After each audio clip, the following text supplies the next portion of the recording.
ang simula ng pagpasok ni Soho mag-isa sa loob ng dungeon. At mukhang handang-handa na ang mga teammates ng ating bida na mag-level up dahil sa chapter na ito, ipapakita ang dahilan kung bakit ibinigay ni Jinwoo ang Shadowed Dungeon Key kay Bero at ang pagbalik ng memories ni Yu Jinho upang tulungan si Soho na makapag-level up kaya hindi napigilan ng CEO na mapaluha nang naalala ang pinagsamahan ng matalik niyang kaibigan kaya huwag na nating patagalin pa. Let's go! And please like and subscribe sa ating YouTube channel mga lods para maabot natin ng 100k subscriber. Salamat!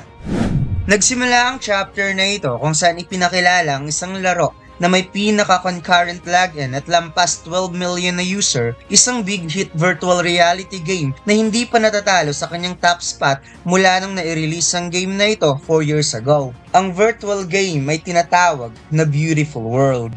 Walang sino man ang umaasa na ang pinakamalaking game industry ay malikha ng isang game company na binubuo ng immature na bunsong anak ng isang particular big-time company at ang company na ito ay ang Agent Guild Software. Pagkatapos, lumipat ang eksena kung saan tinatanong ang ating bida kung siya ba si Song Soho. Nakakapasok pa lang sa Building Agent Software Company. Sinabi ng employee na hinihintay niya talaga si Soho dahil bilin ng kanilang president na mayroong importanteng guest na darating. Kaya sinabi ng employee na sumunod si Soho sa kanya. Naisip ng ating bida na ito ang unang pagkakataon na makapasok siya sa company ng kanyang uncle. Subalit, nagtataka siya kung bakit napakaraming awakener na nandito. Sinabi ng employee na siguro may napansin si Soho na may kakaiba sa loob ng kanilang kumpanya, na maraming mga awakeners na nandito. Ipinaliwanag niya na hindi lahat ay gustong magbuwis ng buhay at pumunta sa loob ng dungeon dahil lang sa sila ay awakener. As long as na binabayaran sila dito ng sapat na sahod, pwedeng magtrabaho ang mga awakener sa kanilang company bilang isang guards.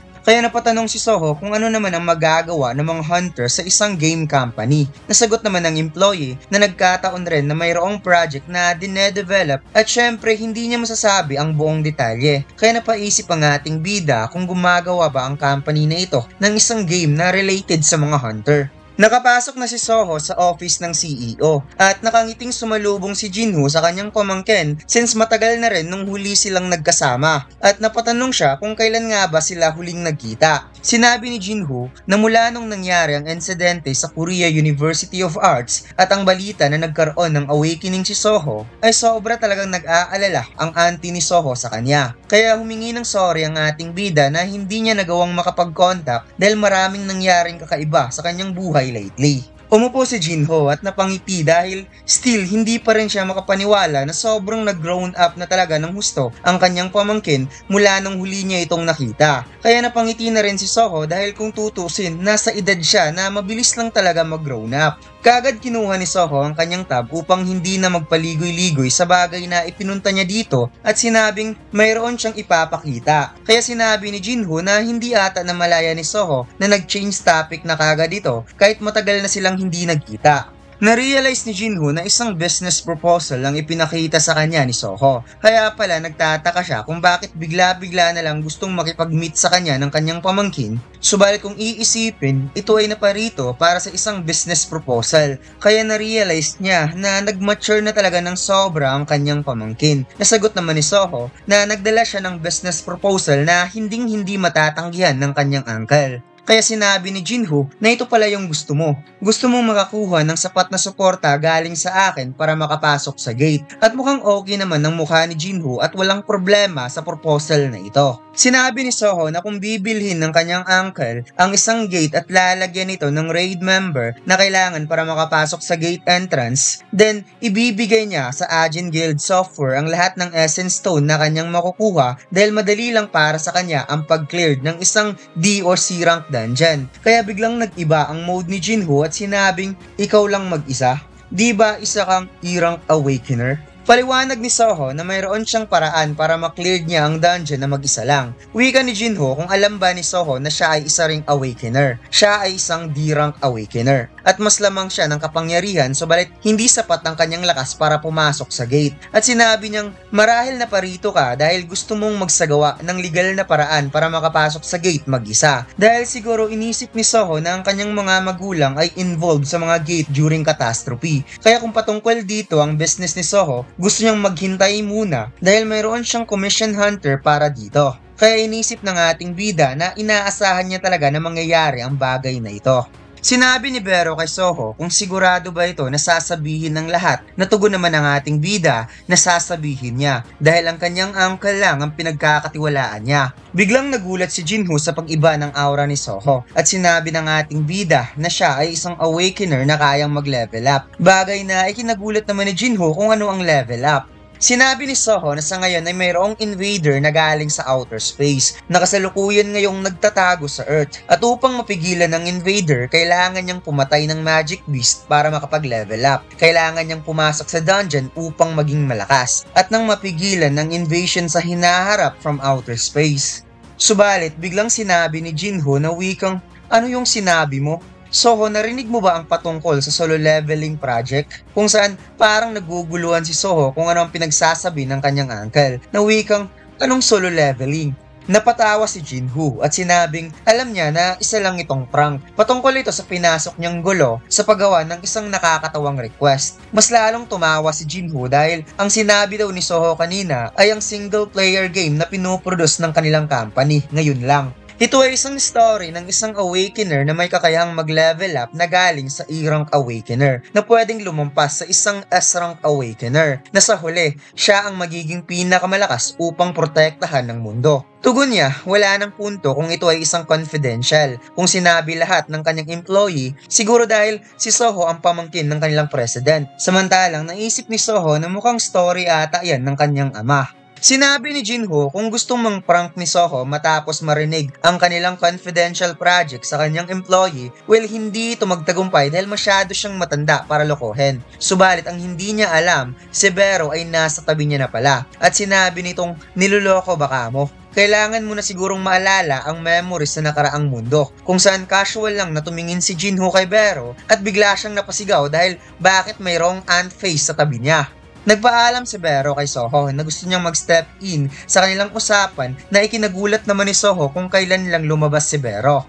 Sinabi ni Vero na sa mundo na kinalimutan, si Jinho ang subordinate na palaging nakabuntot sa kanyang king at si Jinho lang ang nag-iisang tao na nasaksihan ang halos lahat ng laban ng Shadow Monarch. Yung mga thrilling moment na naka-imprenta sa spirit ni Jinho na ngayon ay ginagawa ng project sa sarili nitong kumpanya. Kinuha ni Vero ang Shadow Dungeon Key at sinabi na ang bagay na ito ang mabilis na magpapaunawa kay Jinho kaysa sa libu-libong salita na kanyang sasabihin. At ito pala yung pangalawang dahilan kung bakit ibinigay ni Jinho ang Shadow Dungeon Key kay Vero.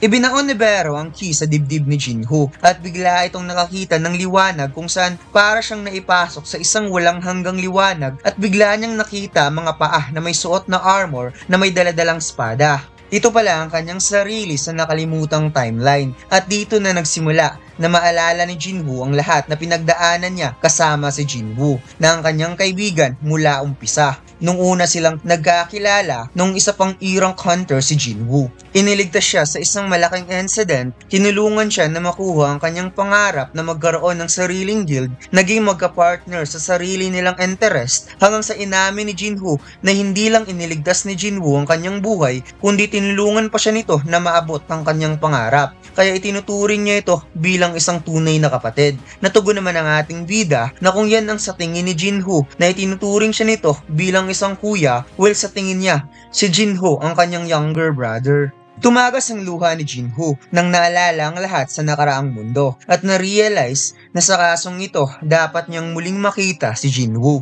Napatanong si Soho kung ano ang ginawa ni Vero sa kanyang uncle. Nasagot naman ito na hindi ito dapat mag-aalala dahil ibinalik niya ang mga memories nito sa previous world. Sinabi ni Jinho na ngayon ay nauunawaan niya na ang kakayahan ni Jinwoo na magkaroon ng limitless power ay naipasa niya sa kanyang anak. Nasagot naman ni Soho na parang ganun na nga, ngunit medyo may kakaunting kaibahan.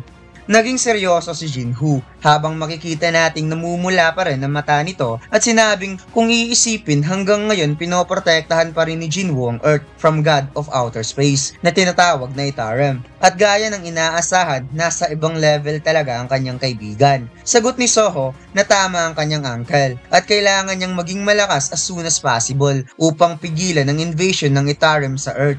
Sinabi ni Jinwoo na sa totoo lang, ang pagdala ng business proposal ni Soho sa kanya ay isang act na hindi talaga nahihiyang humingi ng suporta sa ganitong klaseng sitwasyon at katulad ng kanyang ama, matigas pa rin ang ulo nito. Kaya napatawa na lamang si Soho. Na-realize ni Jinwoo na in this current event, hindi niya na ito matalikuran pa at hindi niya natatratuhing bata si Soho kaya tatanggapin niya ang proposal ng kanyang pamangkin kung saan sobrang saya ng ating bida. Maya-maya, inisip ni Jinwoo na isa lang ang ibig sabihin nito. Muli na namang haharapin ni Jinwoo mag-isa ang napakahirap na pagsubok. Subalit ang makita kung gaano nito kagusto na maibalik ang kanyang memories, ibig sabihin binibigyan siya ng chance na tulungan niyang muli ang kanyang kaibigan. Kaya sinabi niya, siya na ang bahala dito, gagawin niya ang lahat para tulungan si Soho. Lumipat ang eksena kung saan ginamit ng ating bida ang Shadow Soldier change form para takpan ng kanyang mukha at ipinakita ang mga hunter na mayroong injury na hinired mismo ni Jinwoo para kumpletuhin ang bilang for requirements ng Hunter Association base sa rank ng gate. Gustong kumpirmahin ng isa na sigurado ba talaga ang batang ito na handang magbigay sa kanila ng 4 million won para makuha lang ang head count na hindi sila papasok sa gate. Nasagot naman ang ating bida, yes, tama ka. Subalit napatugon ng matanda kung sigurado ba talaga na gusto nitong pumasok mag-isa. Sinabi niya na hindi niya alam kung gaano ka-confident ang batang ito sa kanyang skills. Subalit gumagawa ito ng walang ingat na hakbang sa pagmamaliit sa gate. Well, kung medyo mahihirapan daw, pwede naman itong magtawag ng tulong anytime dahil kaya pa naman nilang tumulong kahit nasa ganitong sitwasyon. Kaya napangiti na lamang si Soho at nagpapasalamat, tsaka pumasok na kaagad sa gate. Inisip ni Soho ang kanyang ama ay pinapasa ng mga pasanin ng mundo at hanggang ngayon ganun pa rin ang buhay nito. Hindi na nagbabago. Kaya ito ang dahilan kung bakit mas lalo siyang nahuhulog sa mainit nitong intensyon. Kaagad tinawag ng ating bida si Lady Essel, Grey, at ginamit kaagad ni Soho ang kanyang Vulcan Horn Gunlet kung saan bumungad kaagad sa kanilang harapan ang 5 naglalakihang golem at makikitang handa na rin ang ating mga bida.